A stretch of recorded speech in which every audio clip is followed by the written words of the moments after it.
Kevin Owens, host of the Overseas Famous podcast, here to personally invite you to subscribe to our official Patreon.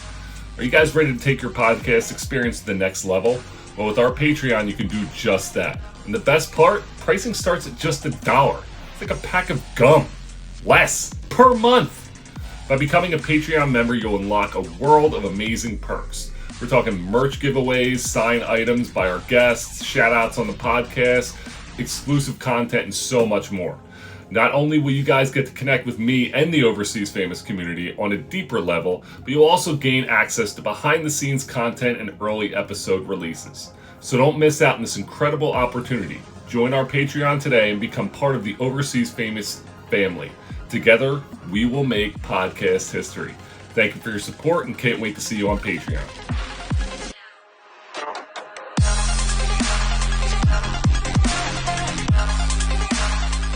Welcome, everyone, to the Overseas Famous podcast. I'm your host, Kevin Owens. We have a very fun show for you today. Pro basketball player Alex Brodsky joins us. Alex, thank you for joining us. You have a ridiculously wild story to share, and we're very excited to get into it because you are a true starting from late bloomer, everything scenario where you made it in pro basketball despite everything that happened, and that's just doesn't happen anymore because people want to see results right away. So, Alex, thanks for joining us. We're very excited to have you here today. Yeah, I appreciate it. Thank you. I appreciate it. Awesome. So it is your story is wild because you ended up playing pro basketball and you started out like high school playing JV your junior year. Ended up playing senior year, said you had a mediocre year, and then really went to a small Division III school and really took off your career from there. So let's just cut into it immediately. Take us back to your high school journey. Like, what were the challenges that you faced? Like, how did you overcome those things when you were junior year and not really playing any varsity until your senior year, and then a few years down the road playing pro? So take us into that first high school journey. Yeah, it's funny. So for high school stuff, growing up, I sort of had this vision in mind that like I'd be like this Division I guy with multiple offers, like be a big guy in high school, and it sort of never really came. Especially as I got older and older, I didn't really understand like by my junior year, like for example, my freshman year, I played freshman team, and I figured, oh, my sophomore year is going to be the year that I'm going to hit the stride and everything's going to pan out, and I'm going to grow really tall and get a lot bigger. And then sophomore year, same thing. So yeah, I really didn't have like my expectations sort of got so out of whack, and I sort of just figured it would always work out to some degree, even as it got, less and less and less probable. And then I think my junior summer going to my senior year, I grew a lot. I put a little bit of weight on, and it was always like hitting the sort of like, I know it sounds weird to say like the bare minimum to get by at each step. And then once I was there, I'd sort of improved to a degree, if that makes any sense. No, totally. It is it's a tough thing because people always assume that if you're not on this top AAU team or you're not playing by your sophomore year, like I deal with a ton of stuff with high school basketball, where people, if you're not starting or like dominating or the best player by your sophomore year, it immediately becomes like transfer. Like this is just how it goes. And when you have a story like yours and my story was similar because I didn't really start until my senior year in high school and I had a really good year, but people don't understand that now. They want to start immediately. And if they're not getting minutes, they're going to transfer to a place where they are. And the parents are fucking nuts. Like they just want to, so you sucked it up. You legged it out. You were like, screw it. This is where I'm going to be. And I'm going to make the most of it. So you go and have a good senior year. You're playing AAU. What was like this AAU experience? Was that one of the things that helped you kind of progress to get into that Division III offer? Yeah, so it's funny. So basically, sort of also to clarify in high school. So my school had recruited a lot of kids that was sort of like the really bad timing. They never recruited until I got there as a private school, and like that. Though, of course, those 3-4 years is when like they really try to build a program up with a lot of guys coming in. So like for an AAU team situation, my junior summer, which is like the big 17U year to play AAU, no team really wanted me, and I was partly injured throughout some of my junior year, and I didn't play much either. But I played for a C-level AAU team that year. We didn't play in any live period events, so like recruiting wise was just from camps. I'd go to some of the Ivy League camps in like Columbia, and I got a few like Division III schools from there. And then yeah, I sort of had committed to Stevens pretty early because I knew my senior year stats were probably not going to be crazy or nearly good enough to like get on a good division. Like Stevens was a good Division III school, so I sort of had to just pull the trigger there. It was good Hmm. academically, and because I was worried once the year started if I didn't hit like, for example, in Bergen County where I'm from, the guys who play D3 they at least averaged like 15, 20 a game. I wasn't even near there as a senior, so like D3 wasn't was I just had to take sort of the best offer I can get. And then my senior year actually that summer, I got in touch with Dana Dingle who runs the New York Lightning, and he's a great guy, and he gave me a sort of like a tryout situation with them, and it went well, and I played with them during the summer, and that gave me like a lot more confidence because I realized I could play with those guys. I wasn't like overmatched. It wasn't like I mainly played in the B team. The B team guys were still all Division I players, and then I Hmm. played the BL team, and that just gave me a lot of confidence, I guess, moving forward, that I can play at that level and stuff like that. Because that was my first time sort of playing with guys like that. It is your perseverance throughout your journey is wild. Like most people would be like, all right, fuck this. Like this is not for me. You were just like, no, like I'm going to make it. Not people, many people have that specific mindset to be like, no, it doesn't really matter what you say or anything. I know in my mind, I can do this. And that is tremendous. That's something that people don't really see often. And that's why your journey is so incredible because you never gave up on yourself. You kind of never stopped. So you end up on the Division III at Stevens. You go and you're saying you did a lot of stuff where you're like kind of practicing, like kind of trying to get minutes and things like that, but you almost are doing other things outside of the typical basketball player. Bring us through that. Yeah, yeah. So that for years it's that funny when I got to Binghamton, I was like afraid to I was pretty embarrassed. I didn't want to like sort of tell people that because but basically now like sort of that I've sort of finished that part at least. Yeah, so like during the year we had 18 guys. A lot of these Division III teams are just loaded with players. They especially private schools, you can get teams with 20 plus. So I was like that 20th, really 18th once the year started because a few people quit. And when you're the 18th man, you really don't even get in and scout team, because you're pretty much just there, like you're there, you're like sort of like a walk on in steroids, I would say, to a degree. And I would also have to fill in the practices. So sometimes they would say, like, Alex, like, go to the camera. I'd be wearing my practice uniform and I'd, do the whole camera work. And yeah, like very rarely getting reps. Like, I'm trying to think of other specific things when you're in that spot. Like, we would do, for example, the first two scrimmages we had of that season, they did like an extra quarter. And not only the extra quarter was like for all the freshmen. I was like the sub for that extra quarter. So like when you're 18th hole, it's a really hard, you're sort of really wedged pretty far down. Even getting rotation minutes is not even close to a situation. So I did that for 1 year and then put weight on, put about 30 pounds on over that summer, worked really hard. I came back and was told like, college basketball really isn't for everyone. That's sort of what I was told. And decided, sort of encouraged to not play anymore and said that I'm not going to get a chance. So that's sort of what the deal is. And then like I played intramurals that year instead of playing on any team. Wow. So you went from the coach tells you this, you're just like, you know what? I still love this game. I'm still going to play. So you went and played intramurals. Intramurals, we know like intramurals is people who probably played a little bit in high school who just love basketball, who just want to get out there and go in college. So take us through that experience. You were on the team, now you're playing intramurals at the same school.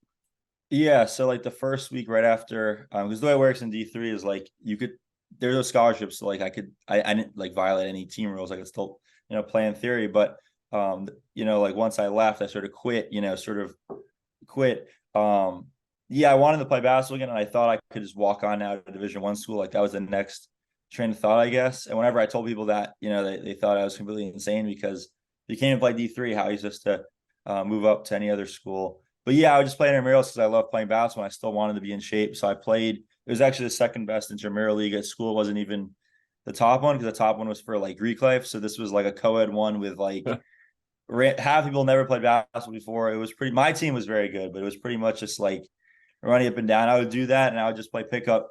Because Stevens only is, it's not like a big state school where you have a lot of kids who play basketball. So it was pretty much me. I knew of about 4 or 5 other kids who had played in high school. So we would just play pickup a lot. And that was like the extent of me, I guess, like working out to still hopefully find another school. How did you maintain your passion like during that time? Like that's because you had a goal. How did you keep that passion going when you're in this situation and you're just kind of like, all right, like, did your mind ever switch to like, this is just fun? Like, this is what it's going to be. This is just fun? Or were you always just like, no, this is to keep me in shape?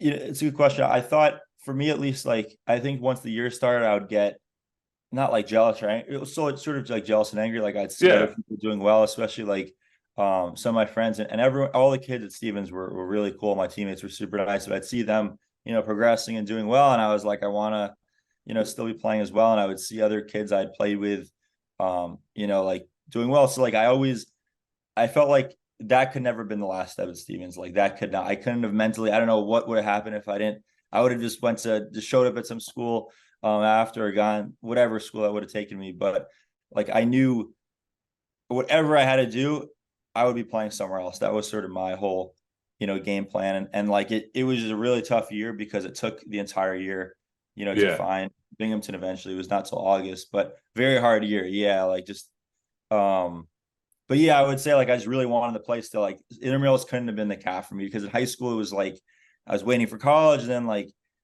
the fact that college ended so abruptly, really before I even knew it hit me, it was over. So I guess that was sort of the motivation to continue. Can you take us through that process when you were playing intramurals and you're reaching out to a ton of different schools, just saying, like, give me an opportunity, give me a chance. Take us through that process, like the persistence you just displayed in pursuing this opportunity to get to walk on at Binghamton University. I had a guy who I played with in the G League who went to Binghamton. So I used to screw it up all the time. What Nick, was his name by any chance? I'm just curious if I. it was Nick. He was real tall. Yeah, I don't Nick. know his name personally. There's a big guy who played there like early 2000s. Yes. Very good. Yeah, Yes. I forgot his last name though. Nick. I forget his last name right now too, but we played together in Roanoke. He was a good dude. I just like haven't stayed in touch with him. But yeah, that's he came from Binghamton, so I am very familiar with the school just because we were two small school bigs that try to make it. Exactly. So yeah, so sort of that so throughout that year, I got in touch with Dana right after the season, and I sort of right after, sorry, like in the fall, and I said to him, like, I need your help for trying to reach out to schools. And he said, let's talk more at the end of the season. Because his if you know of Dana Dingle, he played for UMass, and he is just a big network, especially in college basketball. And so the season ends, or sorry, throughout the season, I'm trying to work out, like at a small gym, stuff like that, stay in shape. And yeah, emailing. I started on December 31st was the first email because I remember exactly where it was. I emailed American, and as this would happen, I would email like Pitt. I'd email big schools also with the hope that like, I don't know. And I'd also, the other thing I would do is I'd always say to them, like, let me play against your walk-ons you currently have, which is not a thing, Oh, obviously, but I would try to like do that in a sense. But yeah, pretty much every day from December 31st to when I finally got to school in August, every day was sending emails. I counted it before, it was between 2 and 3,000 total throughout the entire day. Binghamton, for example, I emailed them. I had a kid from my town who actually had walked on there when they had like a big scandal going on, and I asked him for help. I think he spoke to some of the assistants, reached out to all of them. No one responded to me. Then this happens. Like I'm begging, like I knew a guy from Fordham. I literally like begged him to let me work out with him at Fordham. And then with Binghamton, what happened was in mid-July, I still was like, didn't have a school, nothing commitment wise. I'd put deposits down in a few schools for like $200 a pop just to sort of like reserve my spot there. And because a lot of these coaches wanted me to get into the school first. So yeah. for Binghamton, sort of a long story is that I reached back out to them and they hired new assistants. And I just knew this because I was on Twitter like randomly. Like Binghamton, I forgot about because I already tried, my emails to them, like 3 or 4 attempts. And I saw they had a new coach, Lavelle Sanders, was one of the new coaches that came in. So I emailed all the coaches again. He responded. He's like, yeah, we'll give you an answer. Like, I was at work while this was happening. Said, we'll give you an answer Monday. Monday rolls around. He tells me, like, sorry, there's no room. Then Dana reaches out because they're both from New York City. And the biggest thing was I didn't tell Dana that they already said no to me. So I was like, whatever, at this point, like, if they say no to me twice, I don't really care that much. And then Dana and him like had a mutual, both from playing New York City around the same time. So that like reopened it. And then they said no to me again. And then time went on, and then like I tried again, and then like they're like, well, I didn't hear anything. And then like a month later, they reached back out to me, and a few things had happened within the program. One kid passed away, and a few kids had left the school. Yeah, it was a really unfortunate situation, and just overall, they just sort of were in a situation where they needed someone, and they were the only team. Like, I owe Binghamton so much because they were the only team, Division 1, 2, 3. Like, I reached out to D3 schools, they wouldn't even let me try out. Like, there was no anything, it was Binghamton. There was no, I didn't even really try going to junior colleges because like the real ones I couldn't obviously get in with my stats, but it was Binghamton, or I would have been like, I probably wouldn't have even gone to college that year. I was probably going to take a gap year and work somewhere. And then, so that was really like those people at that school, the coaching staff, everyone who was there, like without them, I would have been playing at 24 Fitness right now. There would have been no sort of next step for me. So, yeah. And then I enrolled pretty much the day of the first day of classes, almost like late August. And then, yeah, I guess that's how I ended up getting to Binghamton. I love the money in the bank kind of mentality that you had, like walking around just being like, I will challenge anyone you have, any walk-ons you have, I will play them. I will fly myself there and play them one-on-one. Like, that like takes a lot to kind of email a coach.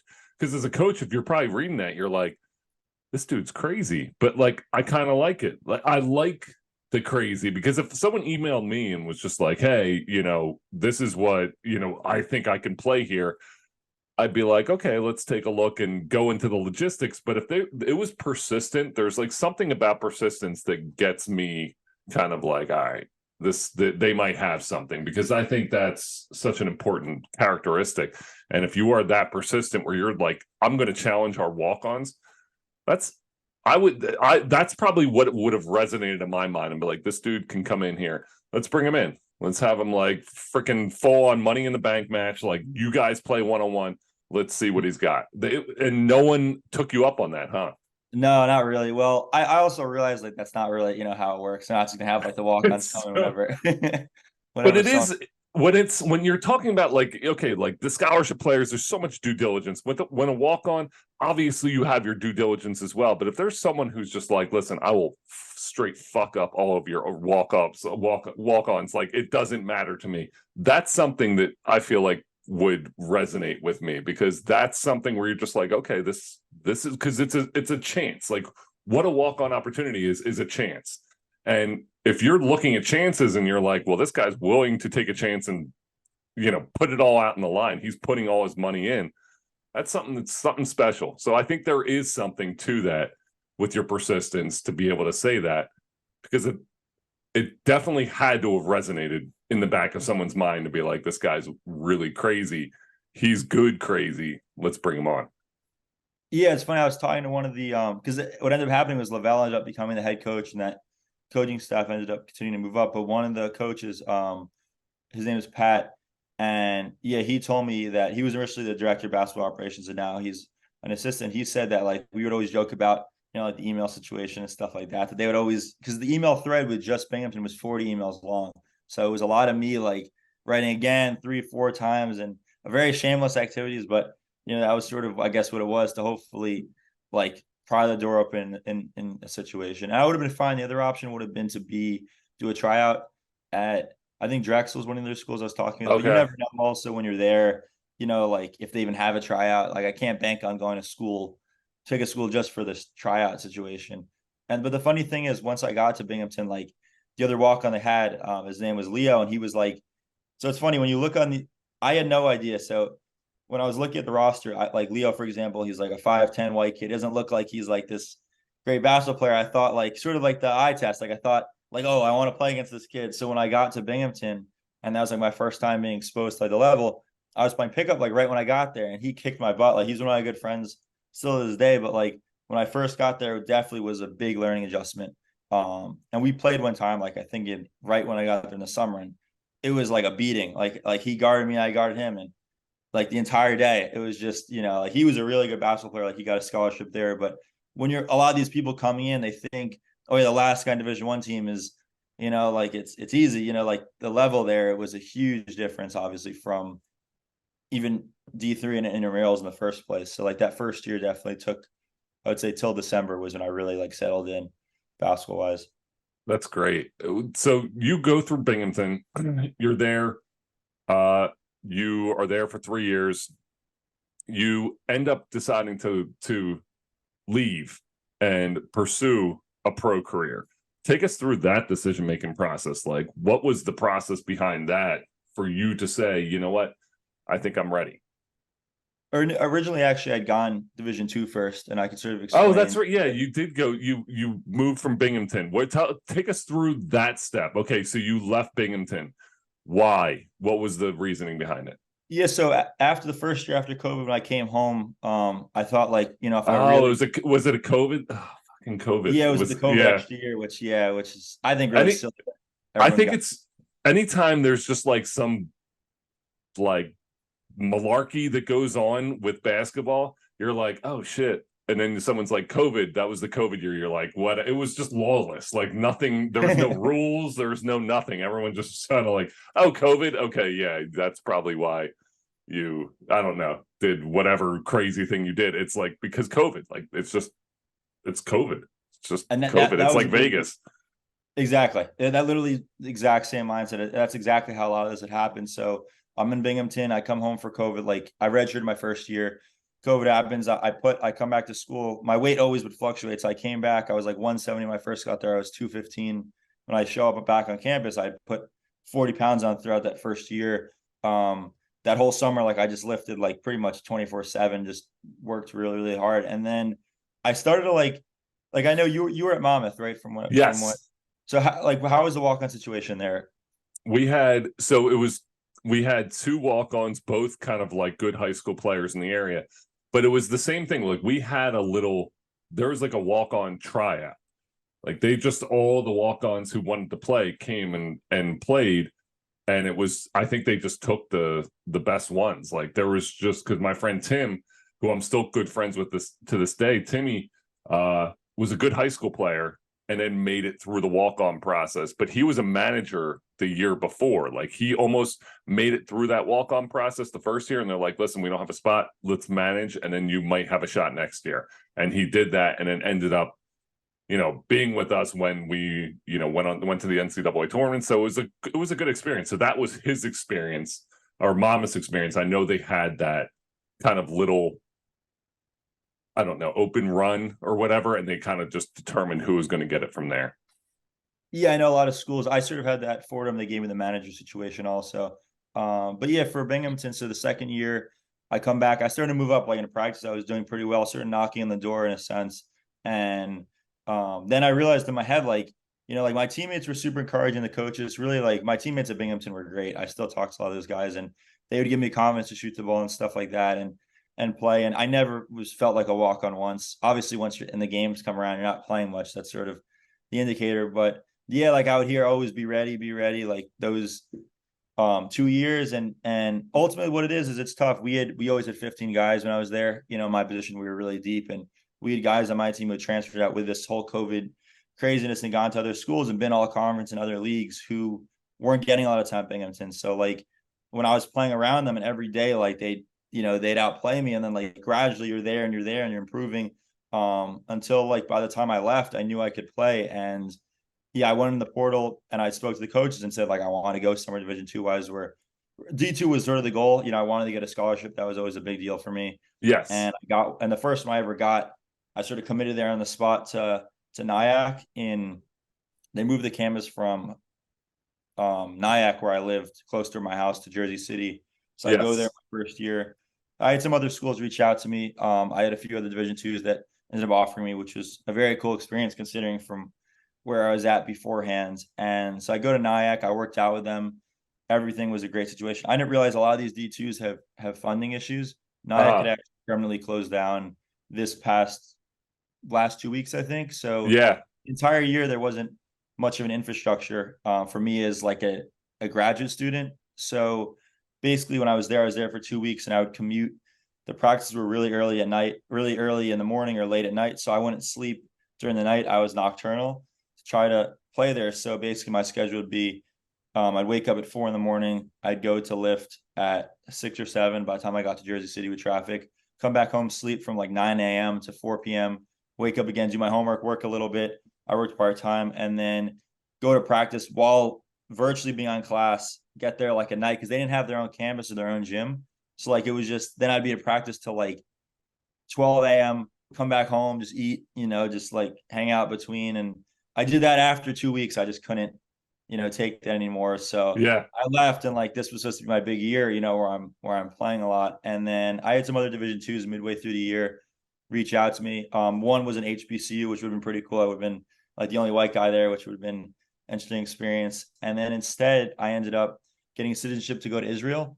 And that Okay. took about 3 or 4 months. And I know some people who do that, like if you're Jewish, it supposedly makes it easier to get citizenship. And then I was working with an agent, and I'm not going to sort of whatever badmouth anyone, but he told me to come out after the deadline because he thought I'd be like the only one who could be signed then, Yeah. and as like the only pretty much free agent. And I ended up just not being cleared to play. So after doing all this paperwork for 4 months, I couldn't even sign with a team in Israel, and it was probably going to be in one of the lower divisions because like probably the third division because like I didn't have any stats at a college initially, and then there was an issue with me even leaving the country. So I was in Israel for 2 weeks. That was the low of the low point because like after like turning down to play college for my last year, going to Israel, doing all this stuff, now I can't even get cleared to play. So I played.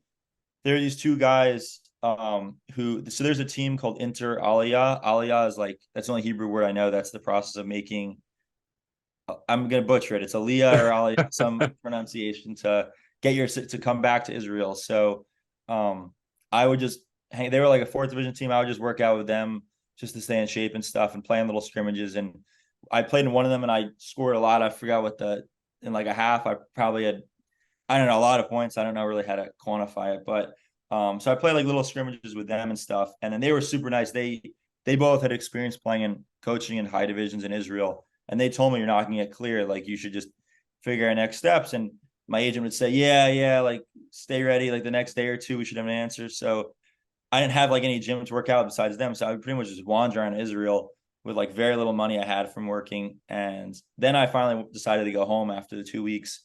And there were issues with me even leaving the country. So I was almost like stuck in Israel because of this Aliyah process. And I go home and like that was like I did not expect to be home after that. That was just the final straw after everything. I was just completely like I don't even know what to do now. And I decided when I was in the airport, I found a bunch of leagues that had a lot of small college players. Hmm.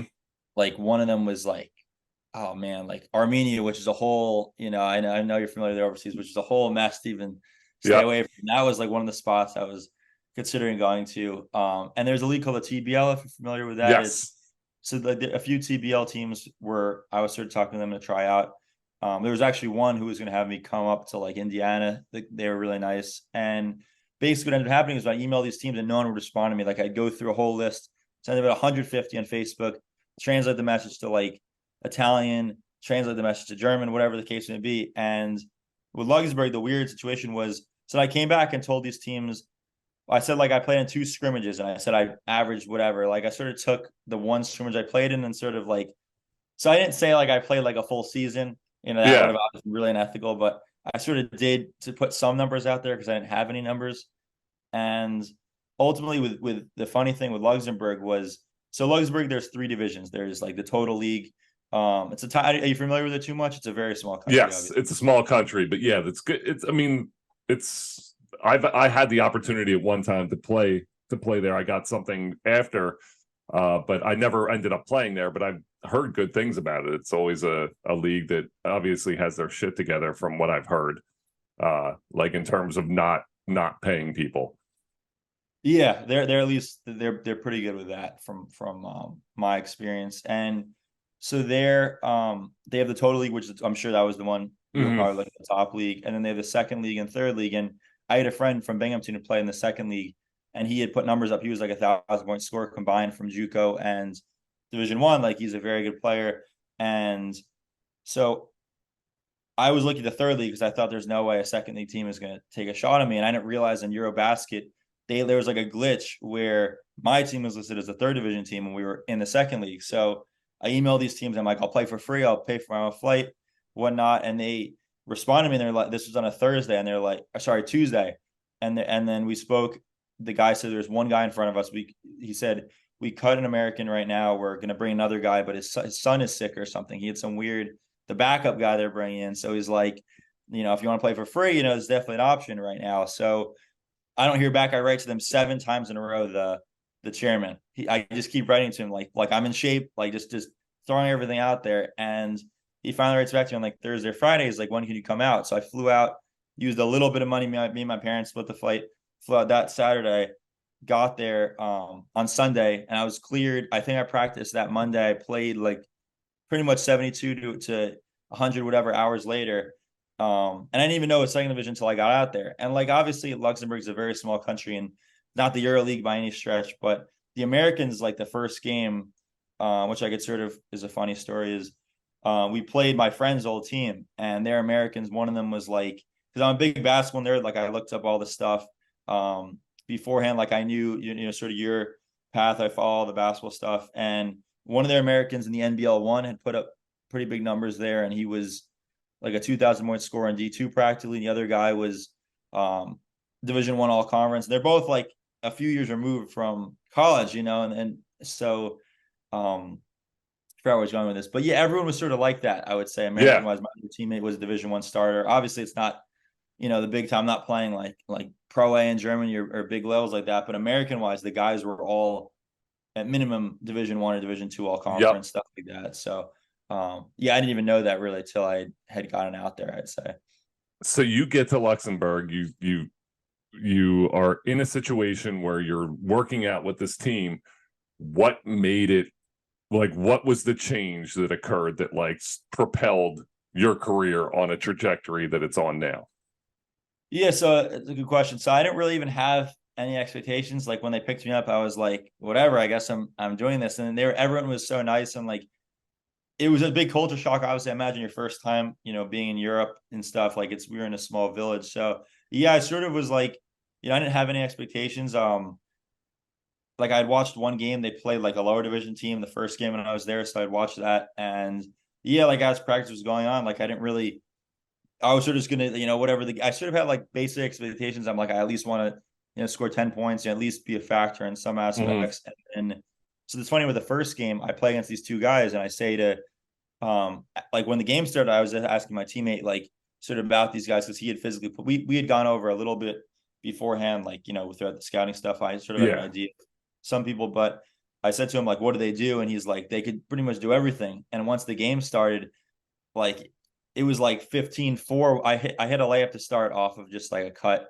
Some guy threw me a pass for layup, our point guard, and then they both just like the guy I was guarding, he scored the first 8 or 10 points. He didn't miss a shot on me. He was hitting like crazy fadeaways and stuff like that, like talking a lot of shit to me. Like, I sort of thought and it's a small gym in Luxembourg. It's not, the crowds are not very big, especially in like the play downs for the second division. So it was kind of embarrassing. Like he was just like going at me, every single time, like kill him whenever I touched the ball. Like, so like we call a timeout and it was, yeah, like 15-4. And I should have said to myself, like, I'd gotten to this point, whatever, at least I'd gotten here and seen that, like I finally I sort of had a lot of solace because I was like, well, at least I got outplayed. At least I got to the plate where I was able to see what this was. Yeah. And I was like, well, it was a fun week here, like I sort of thought, that was pretty much going to be it for me because it was a really bad stretch. And then right after I just settled in and like I started playing really well. And in the second half, I think I had definitely in the 20s, I had, I think 30 at the end of the game and sort of hit the other guy they had played a little better, but like that sort of gave me a lot of confidence because like this is a guy who I'm playing as. These are legit guys who, do this for a living, have, like families and stuff. They're both, like one of the guys I had heard, there were other guys in my league that play in the G League, in various stages. And then the second game I had 30 something in the low 30s. And that team I had 30 against, it held the other team we played to like held both those guys under 20. So like I had a pretty good stretch when I was there. And then the last game I didn't play well. Last game I sort of got locked and I had a rough stretch, especially on defense. But yeah, like it went much better. I didn't even know really what I was doing. And then like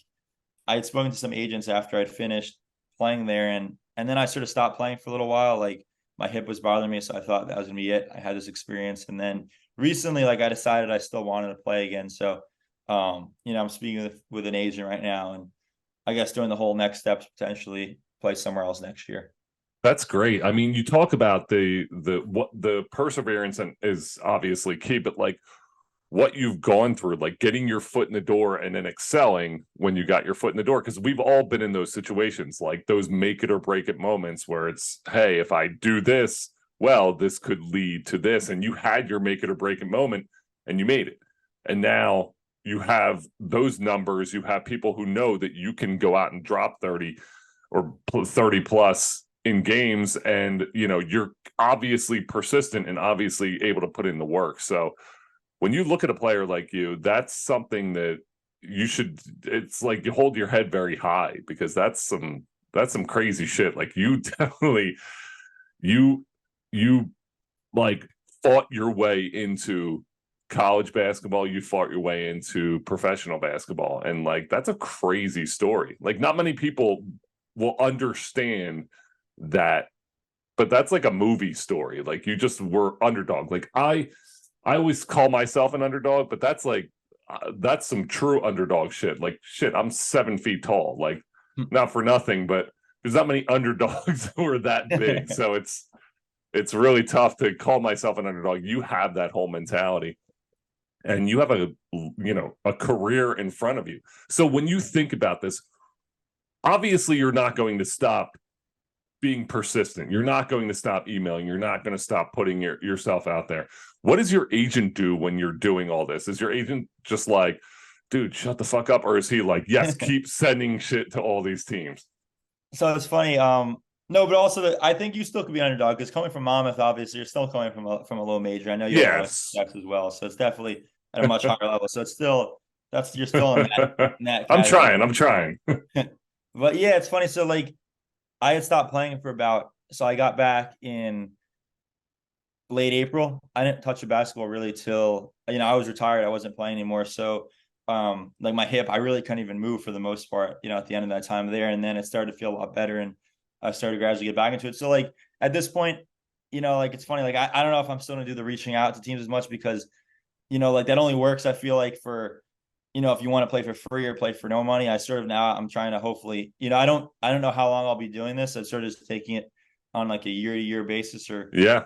sort of like day-to-day basis. But because I do think they're like I always, to do the whole Rudy thing, like, yeah, I'm gonna go to the EuroLeague, I'm gonna play for, like whatever. Like I do think there are, caps to various stuff. Not everyone's gonna play, at the super highest levels, but I'm still young and I figured, I might as well sort of explore it, especially when a lot of companies right now have, hiring freezes in various spots. But yeah, like he's sort of, it's funny when I was talking to this guy who I'm probably ended up working with, super nice guy, this past weekend, and yeah, like sort of explain it because for a lot of these people, when I would talk to a lot of agents, like they don't really understand how like I ended up getting a national too from when there's really no information about me online or really for anything. So yeah, I think hopefully he'll he knows a lot of people, so I'm sure it'll be me taking a backseat from doing that as much now.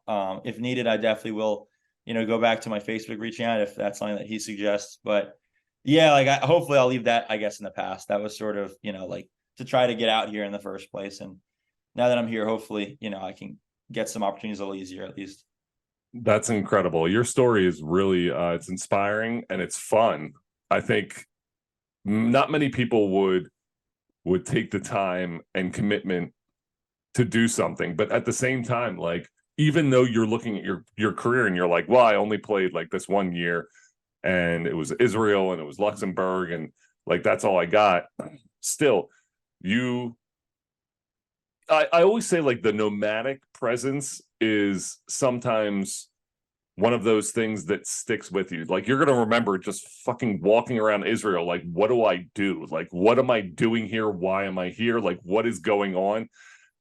those moments, I mean, I'm 43, and I remember when I was like 25 and went to Poland, and we're sitting there not getting paid, and I'm like, I remember just wandering around Poland, like, what am I doing here? Like, this team's not going to pay me. Should I go home? Should I stay? Like, these weird things, but it's just you wandering around the city. Like, what the fuck is my life become? And those are the things that stick with you, because I still remember it so clear.